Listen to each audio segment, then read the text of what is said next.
This is a spiny lobster, and this is a slipper lobster. And these are just 2 of the 75 lobster species you'll find around the world. Today, I'm on a mission to eat every lobster in Asia. They're not messing around here. And by the end of this video, that's a big fat beauty. I'll be taking on the most expensive, most massive lobster that money can buy.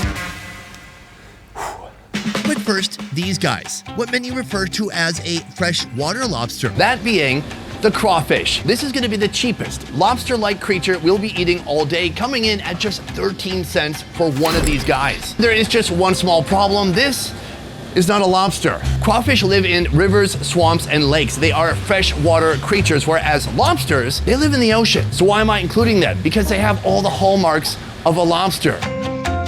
First, in the front, 2 claws, vicious. In the back, a plump, juicy tail. In the middle, a big head, resembling that of a lobster. So basically the point is we're cheating a little bit because we wanted to include more foods in this lobster video. Traditional Louisiana Cajun crawfish are tossed in a cayenne pepper-based boil. But in the hands of Chef Nikki, owner of the restaurant Cậu Ba, that familiar recipe gets an Asian twist. First, she heats up a wok. She adds creamy butter and fragrant garlic oil. Then she fills the pan with plenty of crawfish, stirring thoroughly to let them absorb those rich flavors. The advantage of the crawfish is that you can eat a lot without breaking your bank. They're way cheaper than lobsters, not as sweet, not meaty as the lobsters. However, if you know how to do it right, it's more fun to work with crawfish than lobsters. For a little bit of heat and a little bit of sweet, Cajun seasoning and sugarcane molasses. Now for the Asian twist. Lemongrass, lime leaves, fish sauce, pineapple, and fresh basil bring a hit of aromatic freshness.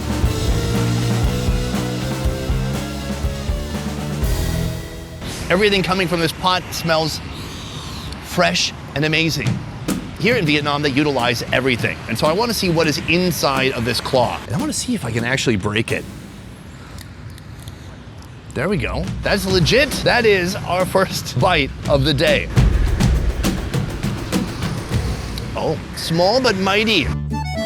It is slightly sweet. It's just like you're barely getting the essence of the flavor of the crayfish. Yes, my body is yearning for something larger and more substantial, like my wife on our wedding night. Wait, what? I meant to talk to my therapist about that, not you guys. Let's move on to the tail meat. The proper way to eat this is you grab the tail, give it a little bit of a twist, then you suck the head.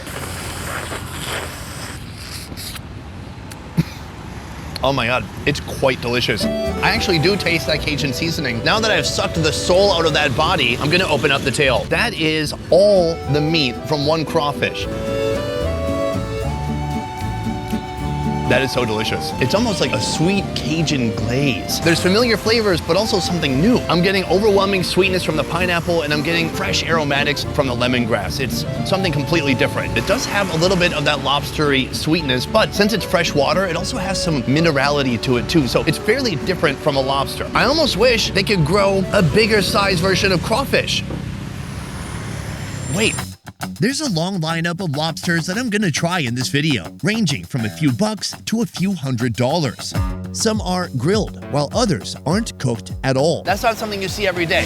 But before that, let's check out these small but mighty lobsters that cost 8 times more than the crawfish. Our next lobster option is right here, the langoustine.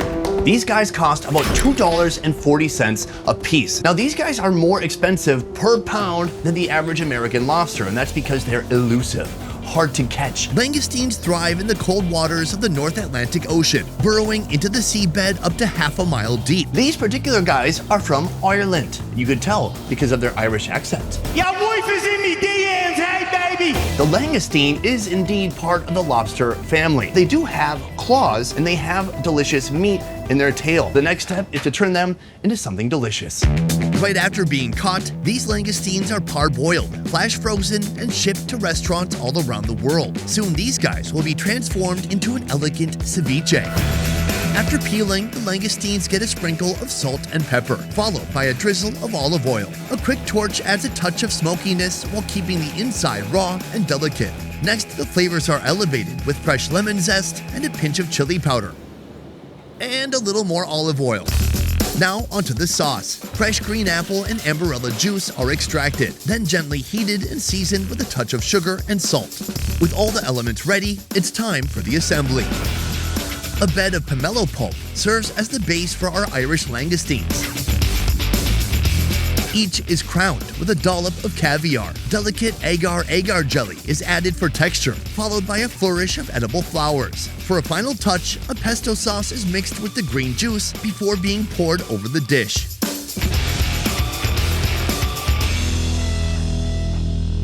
I don't want to ruin it by eating it. It's so gorgeous. There's flowers on it. It looks like it was put together by children with small hands, but actually it was made by a full-sized dude. Thanks, Chef Dude. Here's the thing, langoustine, I have had it raw, plucked straight from the ocean. It was so good. But here what they've done is added a lot more flavor. My idea is to use my fork and hand together and position it in my mouth.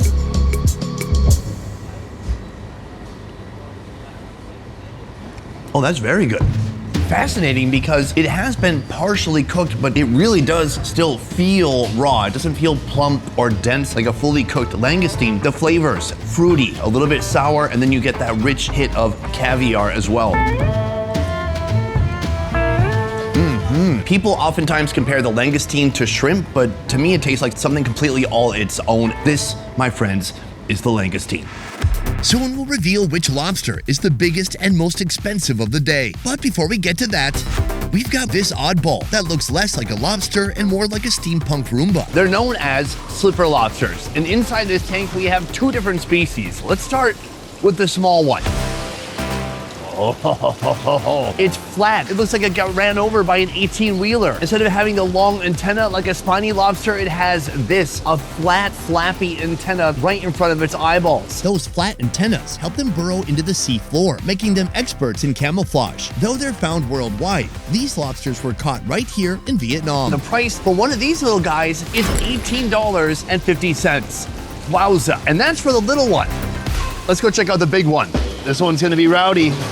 Yeah, buddy. This is the big version of what we just saw. For one guy like this, it costs $117. I'm gonna try to open his tail. Let's see what happens. Scared the shit out of me. This right here is what we're after. That big, beautiful, juicy tail. Here you can see a size comparison between the two different lobsters. This one, absolutely massive. This one, petite, cute, and can I say, more affordable. We're gonna be eating two different species of slipper lobster, and they're gonna prepare them in two different ways. Start by infusing hot water with lemongrass and lime leaves. Drop in both species of slipper lobster, then simmer for 10 minutes, allowing the bright aromas to seep through their shells. When all the lobsters turn the same shade of orange, they're ready for the next step. Split them open and reveal the tender, succulent meat inside. I'll be tasting the expensive red slipper lobster soon. But first, the smaller, cheaper slipper lobster. In a pan, the chef melts butter and tosses in onions, carrots, and crispy bacon, allowing them to lightly saute. He enriches the mixture with water, milk, whipped cream, egg yolk, sugar, and a roux. Whisk it until the flavors come together, forming a thick, creamy, bacony spread. Generously coat the lobster with this rich cream, then sprinkle on a layer of cheese. Bake them in the oven for 10 minutes until the cheese melts, forming a golden crust. All that's left is to plate them up and serve.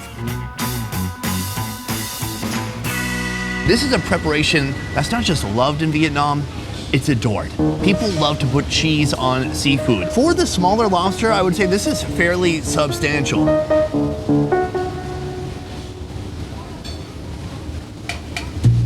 Wow, they're not messing around here. That is delicious. It's very creamy and it's sweet. It's almost like putting a melted cheesecake on your lobster. Cheesy, creamy, I've got some of that bacon in there. The taste of that cream and the cheese, it mingles so well with the lobster itself. The lobster is sweet, it has a lovely texture. It's slightly tender, slightly stringy. These are addictive. And if I keep eating this, I'm gonna need some lobster rehab for sure. It's so new, it's so different, it's so Vietnamese. It's like a bacony, lobstery marshmallow. Very addictive, very delicious, very affordable compared to this guy right here. This is one of Vietnam's classic seafood preparations. Place the freshly boiled premium slipper lobster on the grill shell side down.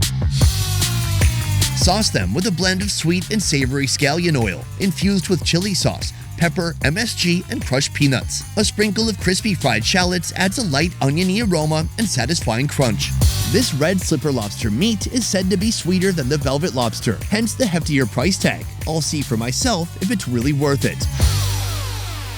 This is the red slipper lobster, the most expensive one, costing $117. That means it's nearly $60 for this half. I'm gonna dig my fork in there. We're looking for a successful extraction. Let's go. Oh yeah, baby. Oh, it's got some weight to it. Now it's time for the moment of truth. Let's give it a shot.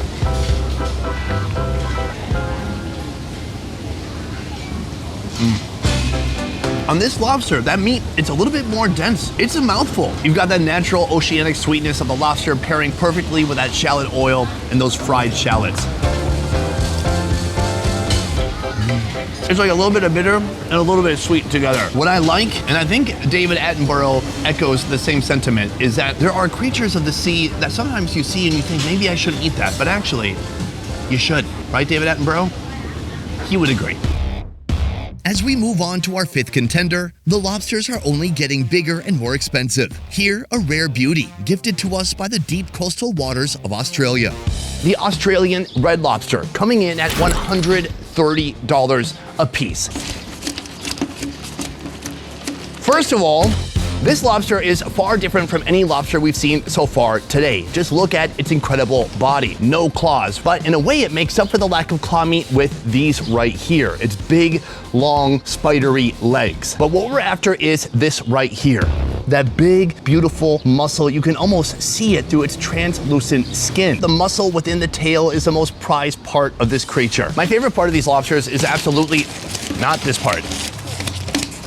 My favorite part about these lobsters is how badass they look. Their eyes are easily protected by these giant spikes that protrude over each eyeball. Beyond that, it's got spikes all over its body. It's got spikes on its antennas. The whole thing is a spiky mess that if you mess with, could easily leave you damaged or leave your skin torn from your body. Here's the most important thing. Because these guys grow up in deep, frigid, cold waters, their meat is firm, fatty, succulent, and delicious. These are one of Australia's most expensive seafood exports, and they're prized as a luxury item in countries like China and here in Vietnam. To prepare the Australian red lobster, first remove its meaty tail, snip off its legs, then separate what's known as the throat from the carapace and cut it into smaller pieces.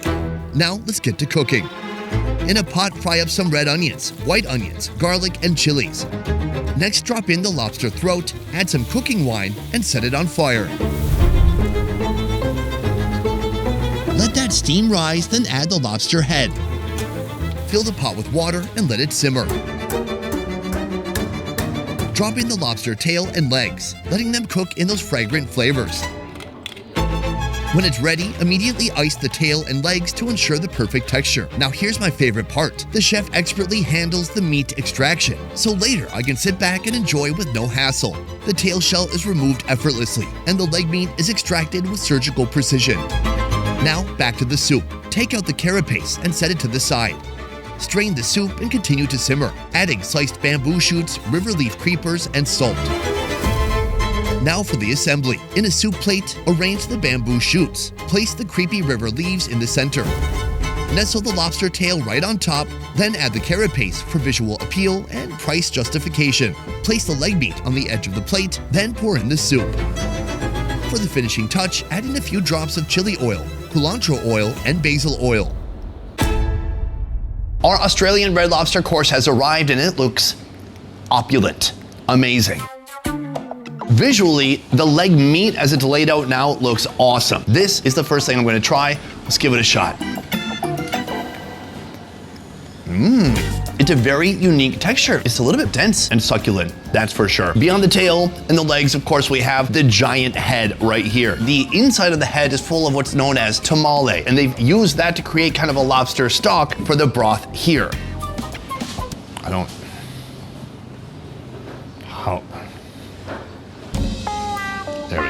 There we go, not awkward. Oh, that's delicious.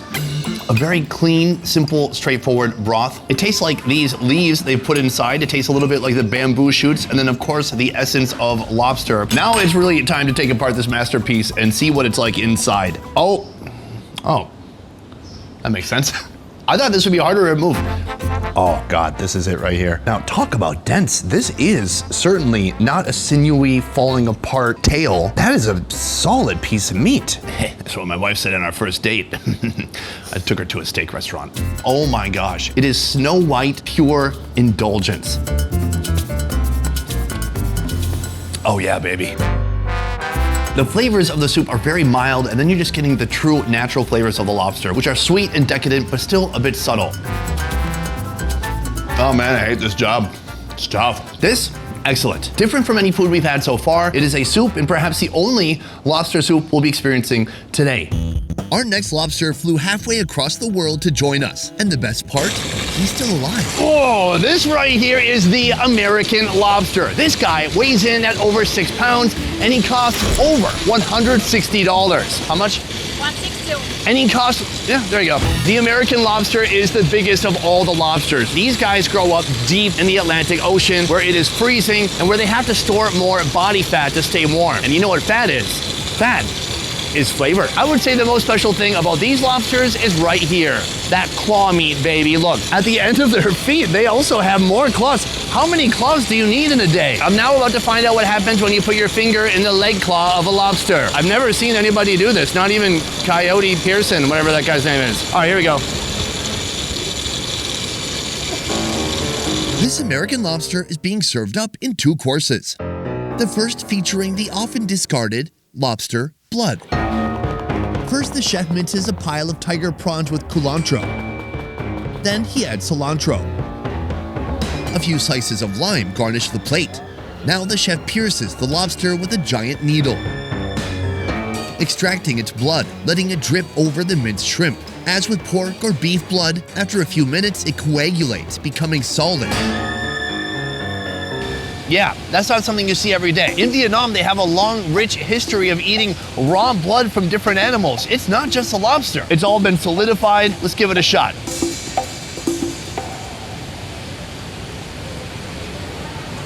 Wow. Whoa.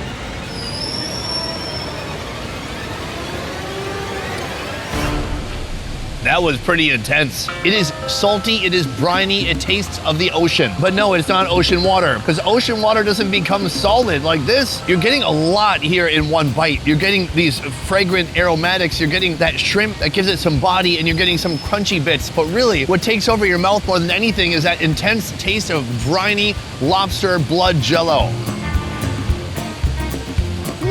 The more you eat it, the more you like it. Right here you can see some of that coagulated blood. It is a mysterious fluid, like those found in most of the hotel rooms I stay in. Coming up next, sashimi. Chef, take it away. The chef starts by taking the scissors to remove the tail. After removing the tail, he uses the scissors to remove the hard shell from the outside. He uses a knife to carefully carve out that uncooked meat from the inside. From here, he's moving the nasty bits from the underside of the tail. All that remains is this semi-translucent hunk of meat that he's now slicing into little bite-sized pieces. From here, he moves the tail meat onto the ice. Ooh, it's looking slimy. This is the first part of this meal, the tail. What's gonna happen next is he's gonna carve out the raw meat from inside the claw.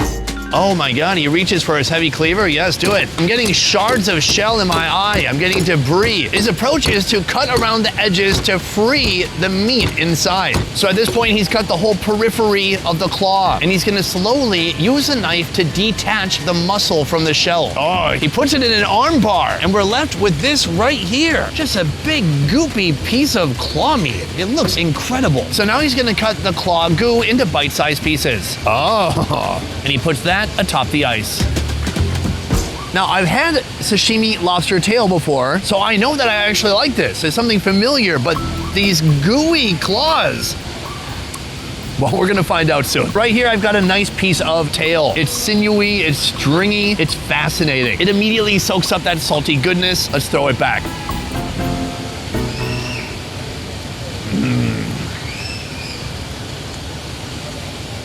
I knew it. I knew that would be good. The wasabi gives you a little bit of a hit, a little sting. That soy sauce, it's providing so much salt, so much flavor, and it's bringing out the flavor of the lobster. But then we have the claw. Right here, we have some of the gooeyest animal meat I've ever seen. Oh boy. You know what? No soy sauce. I don't need any training wheels for my food today.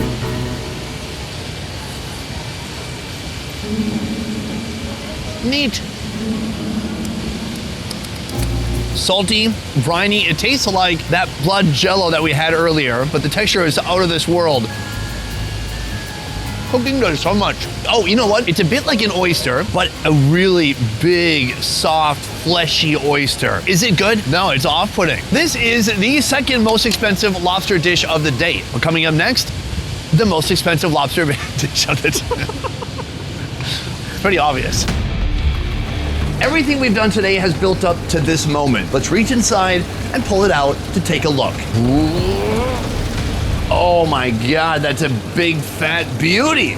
Vietnam is home to many species of spiny lobster, but this is the most famous. This is the ornate spiny lobster. It is very ornate. Look how ornate it is. This one is coming in at nearly 4 pounds, but the price is an astronomical $250. Yes, for this guy who is essentially an amputee. You've got no arms. It has no claws, but it does have a fat, juicy tail. This bad boy right here is gonna be turned into risotto. First, boil the spiny lobster with onion and lemon to mellow out any fishy taste. This lobster often hides in deep ocean crevices, making it challenging to catch. On top of that, its prized meat is firm, juicy, and packed with exceptional sweetness, making it one of the most sought-after and luxurious lobsters in the world. Season the lobster tail with salt and pepper. Heat some olive oil in a pan, then gently sear the tail, crisping up the exterior. Add in a generous amount of butter, thyme, and garlic. As the butter melts and absorbs all the flavors in the pan, the chef uses it to baste the lobster. After a few minutes, the lobster tail is finished off in the oven. In the same pan, quickly sauté shallots, then add risotto rice. After stirring, pour in a lobster stock made from the lobster head and vegetables. Enhance the rice with miso paste, Parmesan cheese, and more butter. Add salt to taste and let the flavors meld together. Once cooked, transfer the risotto into a bowl, then smooth the surface, because our lobster accepts no other condition. Once the lobster joins the risotto, the chef adds mascarpone cheese, dried tomatoes, pickled shallots, and edible flowers. Finish with parsley and bon appetito. Ladies and gentlemen, the $250 lobster risotto. It looks incredible. We're gonna build up to that big, beautiful, glorious tail, but first, I wanna try some of this risotto. Oh my God. It's creamy, it's thick, it is delicious. It tastes of lobstery seafood essence. There's different spices and seasonings tickling my taste buds and moments and nuances that hit me and then fade away. I can't really pin down some of the ingredients. I'm amazed how much of an umami flavor the risotto has, but that is not the star of this dish.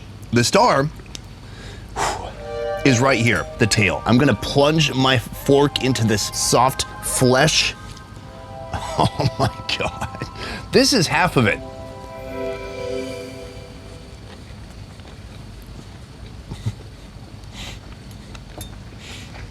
Oh my God, it's so delicious.